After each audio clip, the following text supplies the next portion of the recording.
당신을 사랑합니다. 주님은 우리 교회를 사랑합니다. 좋은 소문 냅시다. 여러분 어떻게 좋은 소문 잘 내고 있으신가요? 네. 우리 교회가 지역 가운데 정말로 귀하고 아름다운 참된 교회의 소문을 낼 수 있기를 주님의 이름으로 축복합니다. 여러분 그 소문은 얼굴에서 드러나는 줄 믿습니다. 여러분 옆에 계시는 분 얼굴 한번 보시겠어요? 네, 어떻습니까? 네. 우리 장로님들의 얼굴은 꽃이 활짝 피었습니다.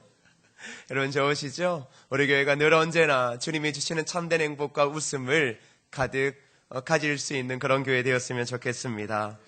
여러분 그 마중물이라고 들어보셨죠?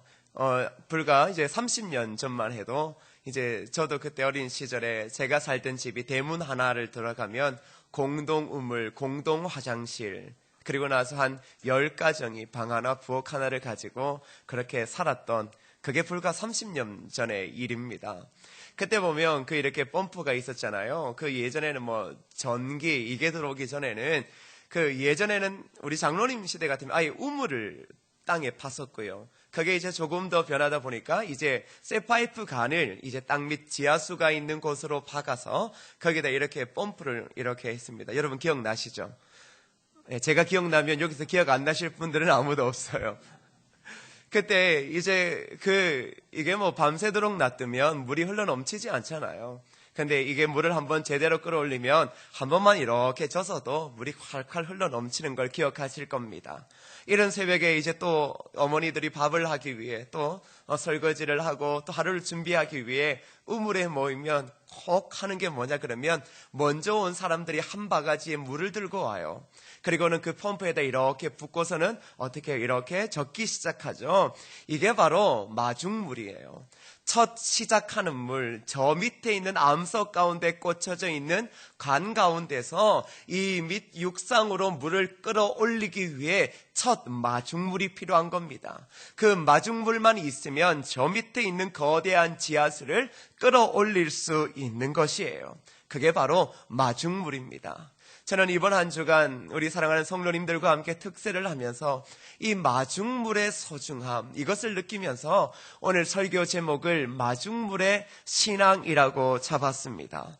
이번 주에 제 사무실에 작은 우편 엽서가 그 작은 책이 담겨진 그런 우편물이 배달되었습니다. 거기에는 목에 좋은 우엉을 말린 것, 여러분 저 멀리서 제 목을 걱정해서 우엉을 말린 것을 하나 보내주시고 그리고 책 한 권을 더불어 같이 보내주셨더라고요.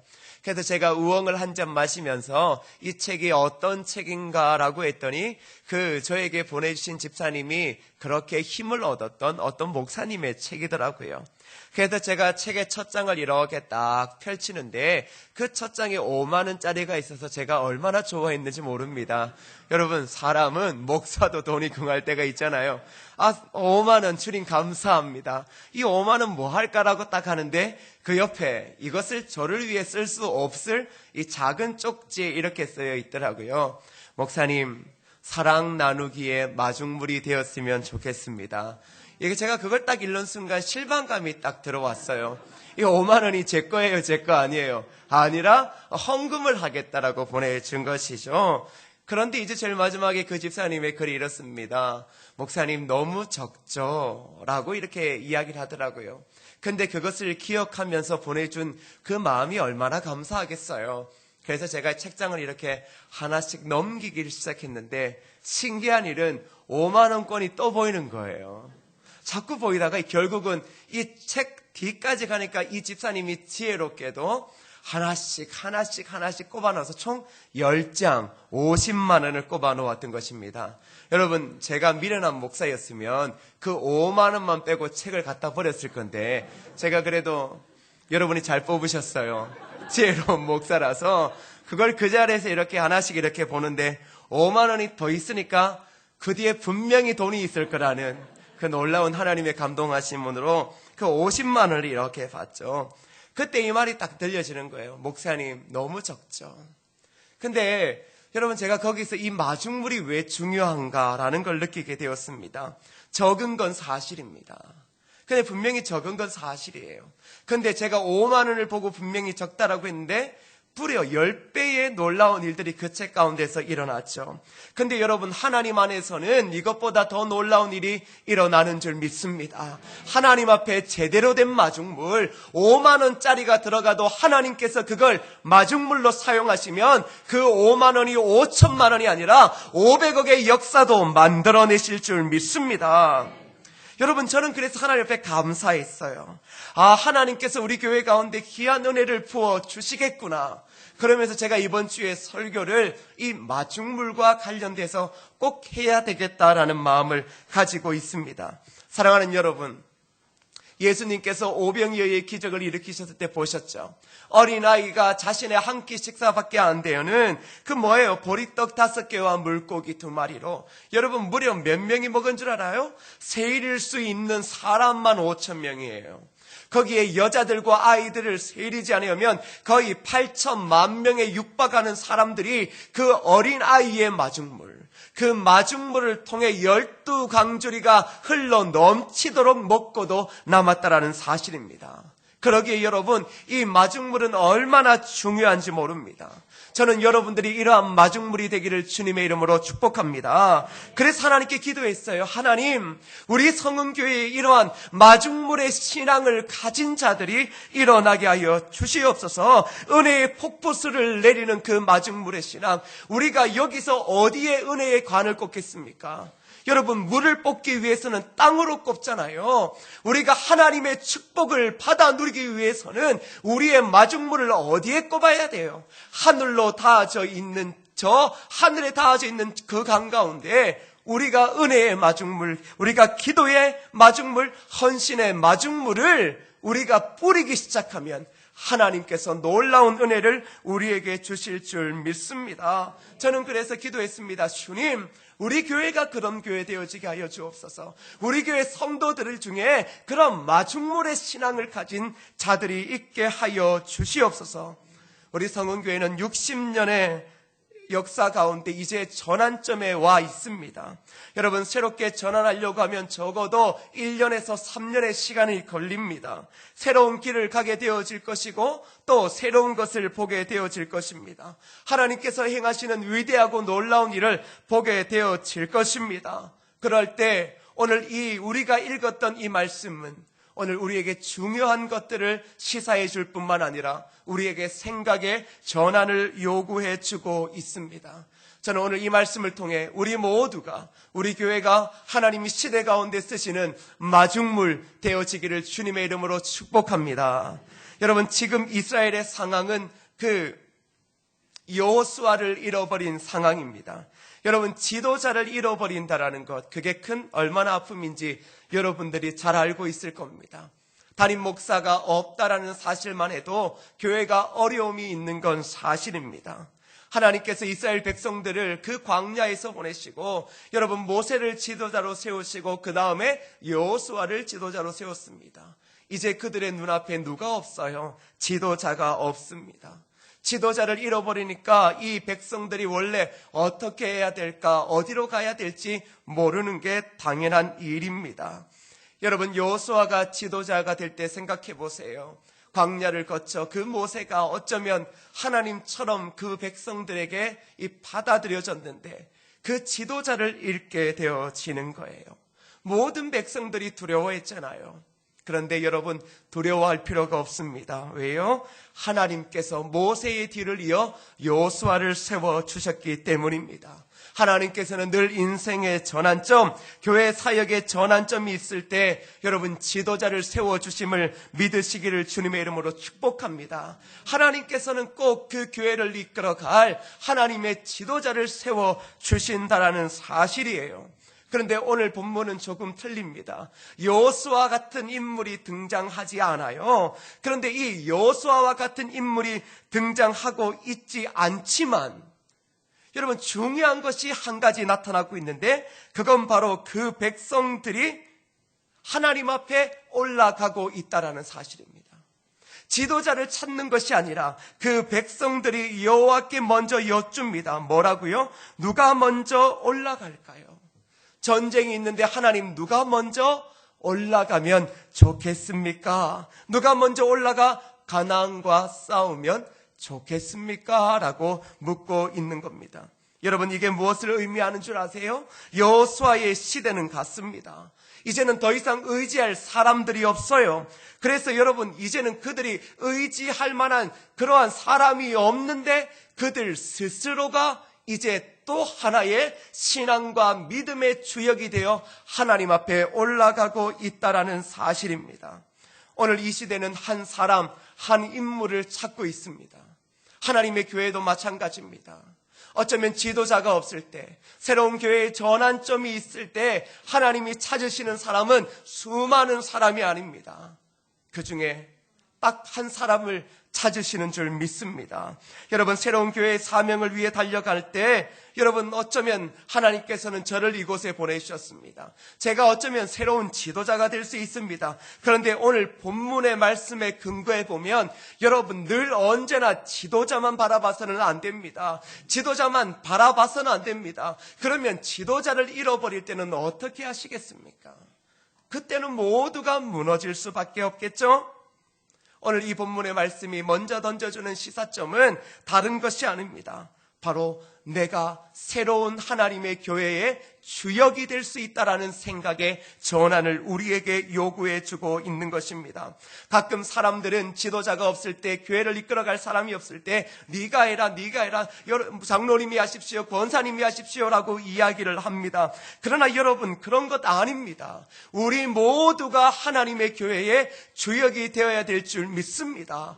여러분, 제가 왔잖아요. 제가 왔다고 되어지는 것 아닙니다. 어쩌면 하나님께서 저를 보내셨지만 오늘 이 본문의 말씀을 통해 이야기하시고자 하는 것은 내가 저 담임 목사님의 오른손을 잡고 왼손을 잡고 내가 함께 새롭게 변화되어지는 교회의 주역이 되어야 되겠다, 마중물이 되어야 되겠다라는 그러한 은혜가 여러분에게 있기를 주님의 이름으로 축복합니다. 여러분, 도산 안창호 쌤은 이렇게 말했습니다. 지도자를 찾지 마라. 너희들 스스로 지도자가 되어라. 네가 하면 되지 않느냐. 여러분, 무엇을 이야기를 해줘요? 누구를 찾지 말고 의지하지 말고 책임을 전가할 사람을 만들지 말고 여러분이 하라는 것입니다. 이 새로운 교회를 위해서 누가 해야 되겠습니까? 누가 해야 되겠어요? 바로 여러분이 주역이 되어야 될 줄 믿습니다. 사랑하는 여러분, 그래서 저는 좀 바랍니다. 우리 교회의 젊은 청년들, 아니 청년이 젊지도 않죠. 이제 나이가 다 30이 넘었잖아요. 이제 젊지도 않은 거예요. 이제 곧 지나면 40이 되고 50이 되어져 와요. 언제 청년의 젊은 열정, 이 교회를 위하여 한 생명을 던져보겠습니까? 못한다라는 게 아닙니다. 이제 주역이 되어야 될 때입니다. 여러분, 특별히 남성들, 교회는 늘 언제나 여성들이 핵심입니다. 그러나 이제 남성들이 핵심이 되어야 될 줄 믿습니다. 여러분, 아버지들이 새벽을 깨어 보십시오. 그 바쁜 와중에도 아버지들이 금요 집회에 나와 보십시오. 어떻게 되시겠습니까? 믿음의 가장들이 주님을 부여잡고 있는데, 믿음의 가장들이 하나님 앞에 내가 남은 평생 하나님 교회의 새로운 주역이 되겠다라고 다짐하고 있는데, 여러분, 안 될 일이 어디 있겠습니까? 여러분, 새로운 교회, 그것은 목사와 당회원 장로님 몇 분이 하는 것 아닙니다. 우리 모두가 해야 될 줄 믿습니다. 그러기에 여러분, 주역이 되시기를 주님의 이름으로 축복합니다. 청년 여러분, 여러분이 이 교회의 주역이 될 줄 믿습니다. 청년이 별로 없죠? 우리 어르신들 말고요. 자기가 청년이라고 생각하는 사람만 아멘 하세요. 청년 여러분이 이 교회의 주역이 될 줄 믿습니다. 그래요. 그래서 청년들이 토요일마다 교회 와야 돼요. 교회 와서 청소도 해야 되고, 여러분, 언제까지 이 교회를 어른들 손에, 권사님들 손에, 이제 칠순이 되어서 은퇴하셔야 될 그분들 손에 교회의 청소를 맡기고 우리는 주일날 와서 이렇게 예배만 드리겠습니까? 생각을 해보세요. 세상에 안 바쁜 사람이 어디 있고 안 급한 일이 어디 있겠어요? 주역은 무엇입니까? 여러분, 언제 주님을 위해 쓰여지겠어요? 목사님, 저도 나중에 70 권사님 다 되면 그때 할게요. 여러분, 그때까지 살지 안 살지 어떻게 알아요? 못 살면 어떡하려고요? 교회의 주역은 몇 사람이 아닙니다. 하나님께서 오늘 새로운 시대를 나아갈 우리 교회를 향하여 너희가 이 시대의 주역이다라고 말씀해 주고 있습니다. 여러분, 가끔은 우리 장로님들이나 권사님들이 교회에 늘 언제나 윗선에 있어서 이게 어떻게 좀 할지를 어떻게 해야 될까 고민되기도 하시죠. 그러나요, 여러분들이 힘을 다해서 젊은 30, 40대 4남, 3남, 4여, 3여가 여러분 생명 걸고 교회에 한번 이렇게 덤벼보세요. 장로님들이 아이고 너 잘한다, 자리를 비켜주죠. 일을 하게 만들어주죠. 혹이라도 제가 지금 이렇게 말하는데 목사님 모르셔서 이래요, 이러면 심각한 겁니다. 여러분, 고린도전서 11장 27절과 28절에 이렇게 말해요. 그러나 하나님께서 세상에 미련한 것들을 택하사 지혜 있는 것들을 부끄럽게 하려 하시고 세상에 약한 것들을 택하사 강한 것들을 부끄럽게 하려 하시며 하나님께서 세상에 천한 것들과 멸시받는 것들과 없는 것들을 택하사 있는 것들을 폐하려 하시나니. 뭘 이야기를 해줍니까? 누가 주역이 된다고요? 보잘것없는 사람이요, 약한 사람이요, 미련한 사람이요, 가난한 자들을 들어서서 세상을 부끄럽게 하시는 하나님이십니다. 그러니 여기서 왜 쓰임받지 못합니까? 우리가 누구나 쓰임받을 수가 있습니다. 우리가 변해야 될 생각은 다른 것이 아닙니다. 내가 새로운 시대 성은교회의 주역이다, 하나님 나라의 주역이다. 여러분, 그 마음을 가지고 나아가면 하나님께서 연약한 우리를 통해 위대한 일을 행하실 줄 믿습니다. 여러분, 이스라엘 백성들은 이제 전쟁 가운데 나아가며 기도했습니다. 그랬더니 하나님의 대답 무엇입니까? 그건 바로 유다 지파가 전쟁 가운데 제일 먼저 올라가라는 것입니다. 여러분, 전쟁 가운데 매일 먼저 올라가는 것, 여러분, 이게 힘든 것입니다. 그런데 여러분, 전쟁의 맨 앞에 서는 것 아무나 할 수 있습니까? 아무나 할 수 없습니까? 아무나 하는 것 아니에요. 여러분, 우리나라 옛날 그 고전 이런 걸 한번 보세요. 꼭 전쟁이 있으면 이렇게 말하죠. 장군, 저를 먼저 보내주십시오. 이게 뭐냐 그러면 영광이에요, 영광. 전쟁 앞에 먼저 말을 타고 가서 장군, 제가 적의 장수의 목을 베어 오겠습니다. 이게 뭐냐 그러면 그렇게 쓰임받는 게 영광이라는 사실입니다. 여러분, 유다 지파가 선택되어졌어요. 여러 가지 의미가 있겠지만 이 유다 지파가 가나안 땅을 점령하는 그 일 가운데 여러분 쓰여지게 되어지는 거예요. 이것은 무엇을 이야기를 해주는 거예요? 그것은 바로 생명을 거는 거죠. 길을 닦는 작업을 하는 겁니다. 그런데 여러분, 이들이 먼저 가장 어떤 땅을 밟습니까? 하나님이 그들에게 약속하신 하나님의 축복의 땅을 밟는 줄 믿습니다. 여러분, 하나님의 축복을 먼저 보는 게 이 얼마나 기가 막힌 거예요. 이렇습니다. 우리가 오늘 이 자리에서 하나님의 영광을 보는 사람과 50년 뒤의 영광을 보는 사람, 여러분 차이가 있어요, 없어요? 지금 먼저 보면 그 영광이 50년을 하루처럼 지나가게 하지만 지금 하나님의 영광을 보지 않으면 50년이 100년, 200년과 같은 끊임없이 지겹고 끊임없이 지옥과도 같은 삶을 살아가는 것입니다. 여러분, 이 유다 지파의 족장 누군 줄 아세요? 누구겠습니까? 그게 바로 갈렙입니다. 여러분, 갈렙이 이야기했던 거 아시죠? 85세의 나이에 그가 뭐라고 이야기를 합니까? 뭐라고요? 이 산지를 내게 주소서. 여러분, 유다 지파는 독특한 지파입니다. 유다 지파는 늘 언제나 모든 지파들이 행군할 때 맨 앞서 진행했던 지파입니다. 유다가 먼저 올라가는 이유도 바로 유다 자손을 통해 오실 메시아, 그 메시아가 우리를 위하여 하나님의 나라를 준다라는 것을 보여주기 위함인 것입니다. 그러기에 여러분, 하나님의 나라, 하나님의 축복은 우리 주님을 통해 얻게 되어주는 줄 믿습니다. 중요한 사실은 뭔 줄 아세요? 먼저 올라갈 때, 먼저 올라가고 싶을 때 두려워하지 말라라는 거예요. 왜요? 우리 주님께서 이미 그 길을 걸어가셨고 그 길을 닦아 놓으셨고 모든 적들을 점령해 놓으신 줄 여러분 믿으시기 바랍니다. 그러니 여러분, 내가 달려가기를 소원하면 돼요. 주님, 나를 사용하여 주옵소서. 내가 유다 지파처럼 달려가기를 소원합니다. 여러분, 그렇게 하면 되는 거예요. 여러분, 목회자들에게는 사역하면서 기억에 남는 사람들이 있습니다. 여러분, 기억에 남는 것 딱 두 부류입니다. 첫 번째는 좋은 기억 때문에 기억에 남는 성도가 있고, 두 번째는 아픈 기억을 줘서 기억에 남는 성도가 있어요. 특별히 제가 사역했던 분 중에 남자 집사님 한 분이 바로 이러한 마중물이 되기를 원했던 분이 있었습니다. 제가 지난번에도 한번 이야기한 적이 있었을 것 같은데요. 여러분, 연말 제가 사역했던 모 교회는 연말에 주일학교 부장 선임 그리고 교역자가 누가 되느냐가 모든 교회의 핵심이었어요.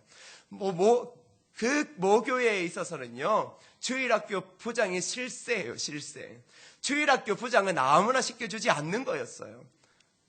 우리 교회랑은 틀린 거예요. 괜히 치험 들지 마세요. 그 교회 입장에서.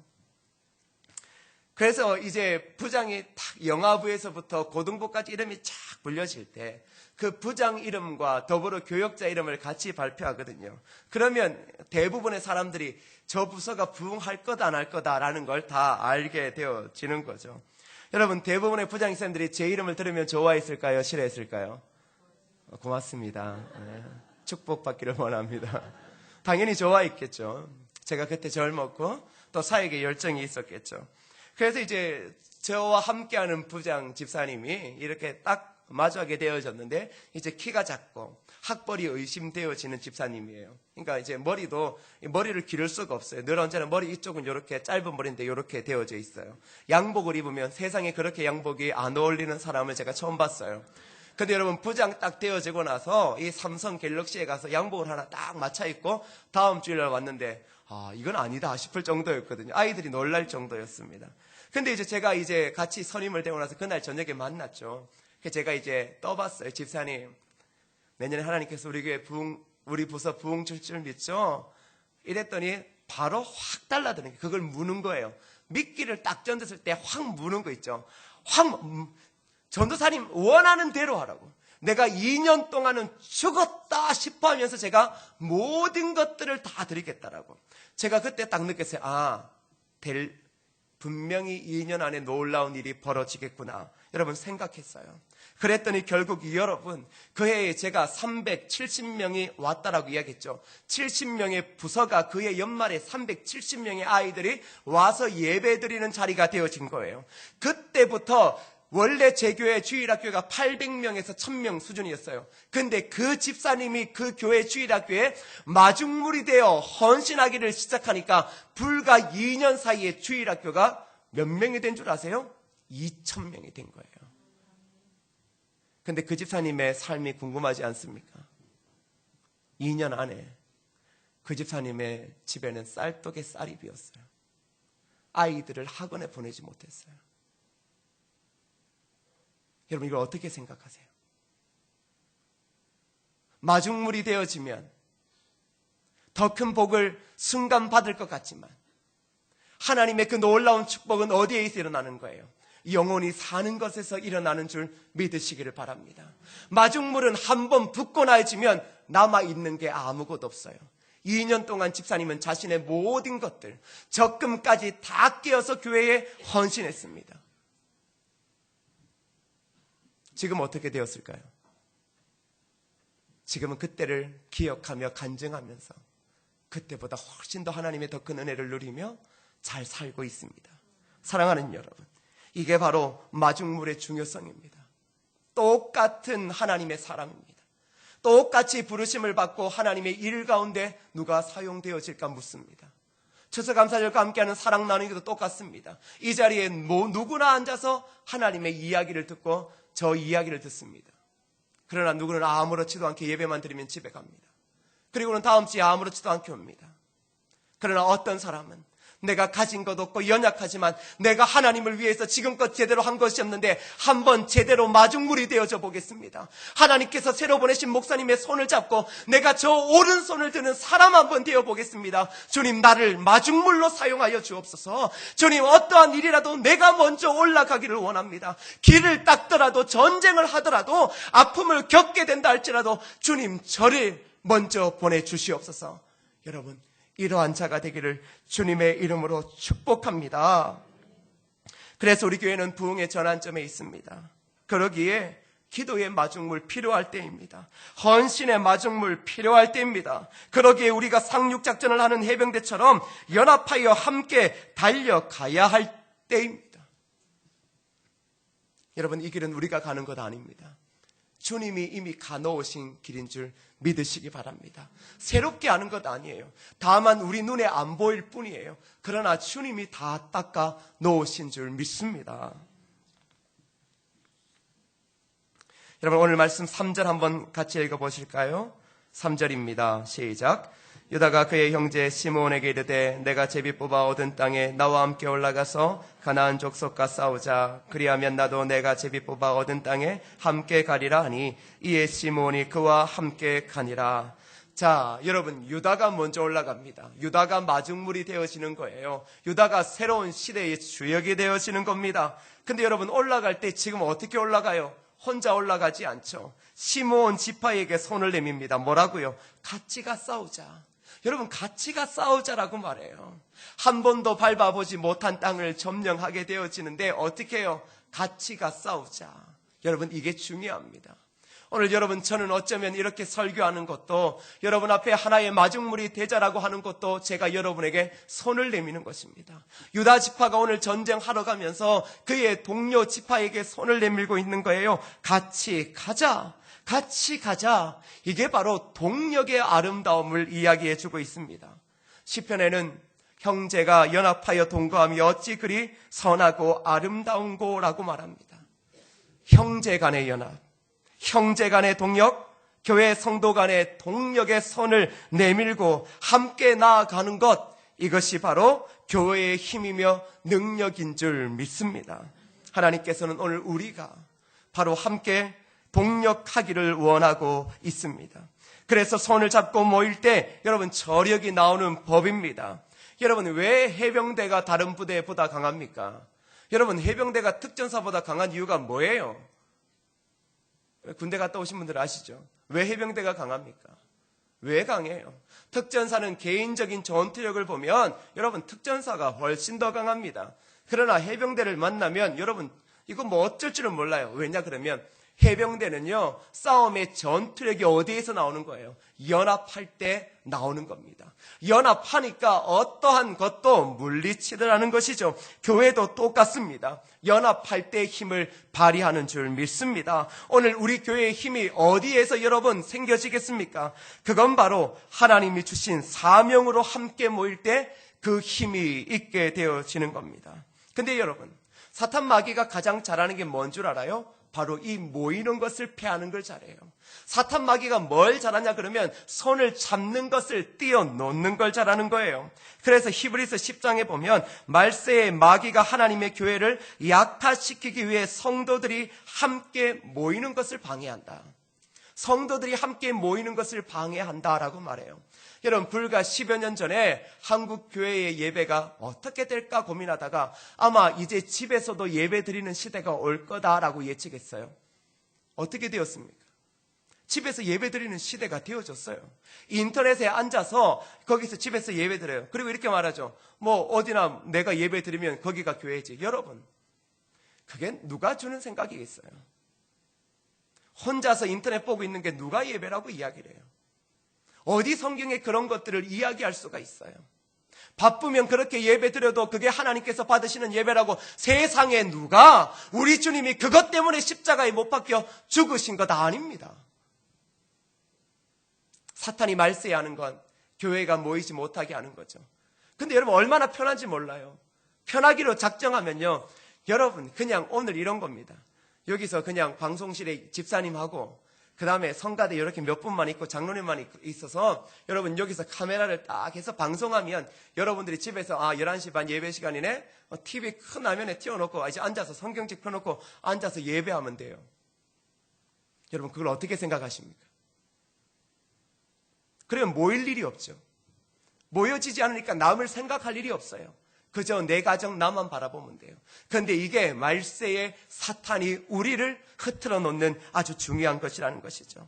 그래서 여러분, 이 대책으로 무엇을 성경이 이야기하는 줄 알아요? 다른 것 아닙니다. 서로 돌아보고 사랑과 선행을 격려하며 모이기를 패하는 어떤 사람들의 습관과 같이 하지 말고 오직 권하여 그날이 가까움을 볼수록 더욱 그리하자.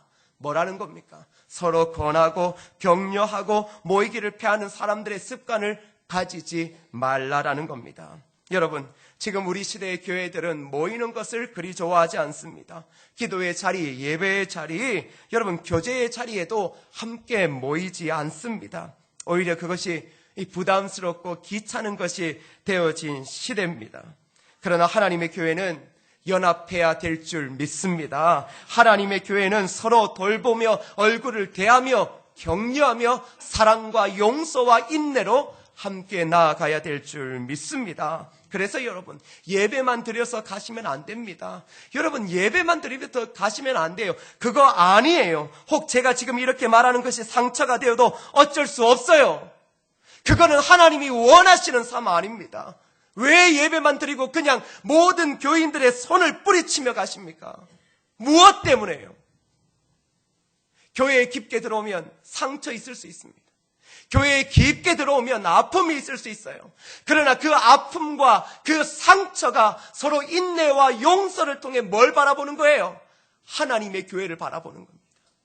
그래서 우리가 세상 밖을 나가서 상처와 아픔이 있지만 하나님의 교회는 그것을 새롭게 하나로 만든다라는 것을 자랑하는 것입니다. 아픔 때문에, 여러분의 상처 때문에 하나님의 공동체에 깊숙이 들어오는 것을 꺼려하지 마십시오. 그 시간이 길어지면 길어질수록, 그 시간이 오래되면 오래될수록 결국 남는 것은 아무것도 없습니다. 그러기에 우리는 연합해야 될 줄 믿습니다. 그러기에 교회의 장로님들께서, 권사님들께서 여러분을 향해 손을 내밀 때 여러분 손을 잡으십시오. 손을 잡아야 됩니다. 목사가 여러분을 향해서 손을 내밀 때 손을 잡아야 됩니다. 아직 때가 아닌 것입니다. 여러분의 때가 어디입니까? 우리가 하나님의 백성으로 언제부터 우리의 때를 찾아가며 살아왔겠습니까? 사랑하는 여러분, 하나님의 교회에서 그 사랑의 손을 내밀 때 손을 붙잡기를 주님의 이름으로 축복합니다. 그 사랑은 용서의 손이고, 그 사랑은 미안함의 손이고, 그 사랑은 다시금 일어서자는 예수 그리스도의 손인 줄 믿습니다. 사람의 손을 손으로 보지 마십시오. 그것은 우리를 위하여 십자가에 피 흘려 죽으신 주님의 그 손이 오늘 여러분을 향해 지금 펼쳐지고 있는 것입니다. 그 손을 잡을 수 있기를 주님의 이름으로 축복합니다. 그래서 오늘 그 유다 지파는 시므온 지파와 함께 어디게요? 같이 올라가는 겁니다. 함께 올라가는 겁니다. 추수감사절과 함께하는 사랑 나누기 몇 사람 되는 것 아니에요. 함께 손을 잡고 올라갈 때 여러분, 하나님이 주시는 축복을 우리가 얻게 될 줄 믿습니다. 여러분, 이렇게 형제의 손을 잡고 올라가면 어떠한 일이 일어나게 되어집니까? 여러분 7절 말씀 읽어보겠습니다. 7절입니다. 시작. 아도니베섹이 이르되 옛적에 70명의 왕들이 그들의 엄지손가락과 엄지발가락이 잘리고 내 상 아래에서 먹을 것을 줍더니 하나님이 내가 행한 대로 내게 갚으심이로다 하니라. 무리가 그를 끌고 예루살렘에 이르렀더니 그가 거기서 죽었더라. 자, 여러분, 손을 잡고 함께 나아가니 어떠한 일이 벌어집니까? 어떠한 일이 벌어져요? 70명의 왕을 죽인 아도니베섹을 무찌르게 됩니다. 70명의 왕을 죽였던 사람 어떤 사람이겠어요? 70명의 왕을 죽였으면 70명의 나라를 정복한 사람이에요.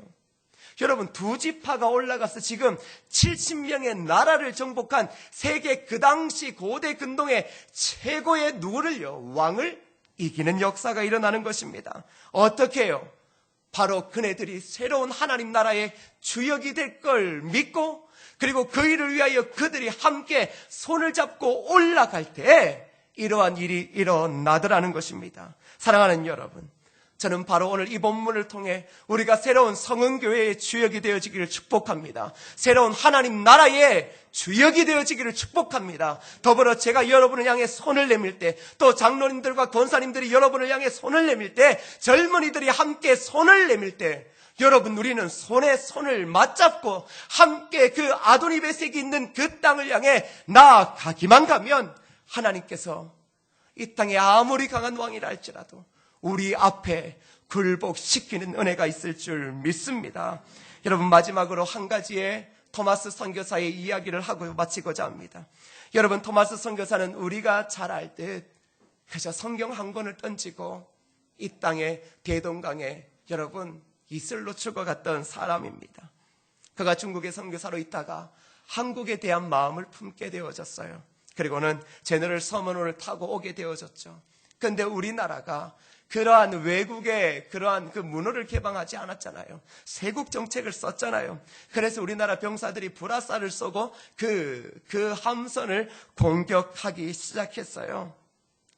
그때 이 토마스 선교사가 할 수 있는 게 아무것도 없어서 가판 위에 이렇게 누워서 눈을 감고 죽음을 기다렸습니다. 죽음을 기다렸어요. 그리고 이렇게 말했죠. 하나님, 나의 하나님이 왜 나를 버리십니까? 내가 내 일을 하자고 여기 조선까지 왔단 말입니까? 저는 당신의 일을 시작하지도 못하고 죽게 생겼습니다. 죽게 생겼습니다. 그리고는 아예 포기를 하고 이렇게 죽고자 누워 있는데 그때 토마스의 그 귀에 이러한 음성이 들리더라는 겁니다. 토마스야, 일어나라. 나에게 죽도록 충성하여라. 나도 아버지께 죽도록 충성하였느니라. 그 음성이 들려주는 순간 그저 죽기를 원했던 그 선교사가 그 자리에 일어섰습니다. 그리고는 그가 들고 왔던 성경책을 대동강으로 다 옮기고서는 평양 군민들을 향해 예수 예수 하고 외치면서 성경을 던지기 시작했고요. 그리고는 그는 대동강에서 그 박충건이라고 하는 사람에 의해서 목이 잘려지게 되어집니다. 그때 마지막으로 그는 무릎을 꿇어 앉아서 그 박충건이라고 하는 망나니에게 마지막으로 예수를 이야기를 하면서 성경책을 한 권 던져줍니다. 근데 박충건의 기록에 의하면 그때 그 선교사 누군지도 모르는 그 외국인이 자신에게 간절한 눈빛으로 전해주는 그 성경책을 그는 받지 않을 수 없었다라고 기록합니다. 그리고는 그는 성경책을 받아들고는 그 토마스 선교사의 목을 베어버립니다. 그리고는 한참 세월이 지난 후 그 토마스 선교사의 목을 베었던 그 박충건이라고 하는 사람이 마페 선교사를 찾아갑니다. 그리고는 자신은 이렇게 못 살겠다라고 말합니다. 이렇게 못 살겠다. 그리고 자신이 바로 그 옛날에 토마스 선교사를 죽인 사람이다라고 이야기를 합니다. 그때 이 마페 선교사가 그에게 세례를 베풀게 되어지고 그리고 그가 어떻게 되어졌냐 그러면 바로 여러분 그 당시에 목사가 되어지는 놀라운 은혜가 있게 되어지는 것입니다. 한 선교사의 마중물. 그 사람이 이 나라에 와서 한 것은 그저 성경책을 던져주는 것밖에 없었습니다. 그러나 그것이 오늘 지금 우리가 이 자리에서 그리스도의 복음을 듣고 예수님을 구주로 믿는 이 자리를 마련하게 해줬던 그 마중물이 바로 토마스 선교사로 인해 지금 선교 역사 100여 년이 넘는 이 시대 가운데 그 열매를 바라보고 있는 것입니다. 사랑하는 여러분, 오늘 여러분들이 이러한 새로운 역사에 마중물 되시지 않겠습니까? 저와 함께 하나님이 주시는 꿈을 가지고 함께 연합하여 손을 잡고 이 땅에 죽어가는 영혼을 향하여 그리스도를 알지 못하는 영혼들을 위하여 함께 두 손 잡고 나아가는 그러한 동력자 마중물이 되시기를 주님의 이름으로 축복합니다. 이 시간 우리 함께 찬양하실 때요, 이런 찬양이 있습니다. 십자가의 길 순교자의 삶. 예수 믿는 우리가 살아가는 삶, 그 순교자의 삶입니다. 하루를 살아도 순교자처럼 사는 것. 우리가 하루에 이 땅의 길을 걸어가도 그것은 십자가의 길임을 우리는 기억해야 할 것입니다. 그래서 우리가 마지막에 주님이 오실 그때 고백할 수 있는가? 내 생명 주님께 드립니다. 주님, 내가 하나님의 마중물이 되겠습니다. 주님, 나를 사용하여 주옵소서. 주님, 나를 사용하여 주옵소서. 저는 오늘 이러한 고백이 저와 여러분에게 있기를 원합니다. 우리 함께 찬양하실까요? 내 마음의 주를 향한 사랑이, 내 마음의 주를 향한 사랑이 나의 말엔 주신 진리로 나의 눈에 주의 눈물 채워주소서. 내 입술에 찬양의 향기가 내 내 입술에 찬양의 향기가 두 손에는 주를 닮은 섬김이 나의 삶의 주의 은정 남게 하소서. 하나님의 사랑이 영원히 함께하리. 십자가의 길을 걷는 자에게, 순교자의 삶을 사는 이에게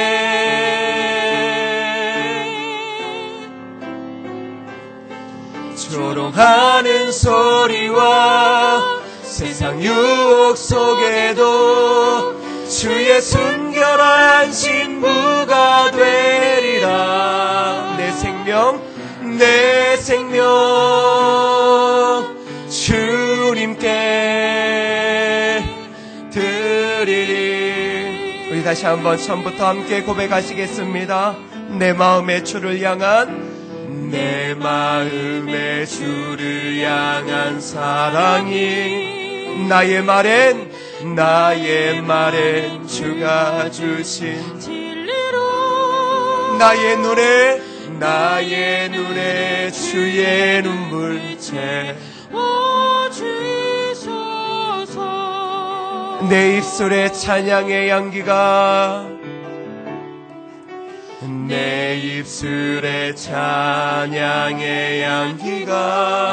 두 손에는 주를 닮은 섬김이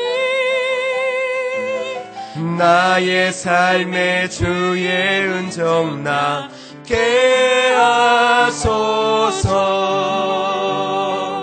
아멘. 하나님의 사랑이 영원히 함께하리. 십자가의 길을 걷는 자에게, 순교자의 삶을 사는 이에게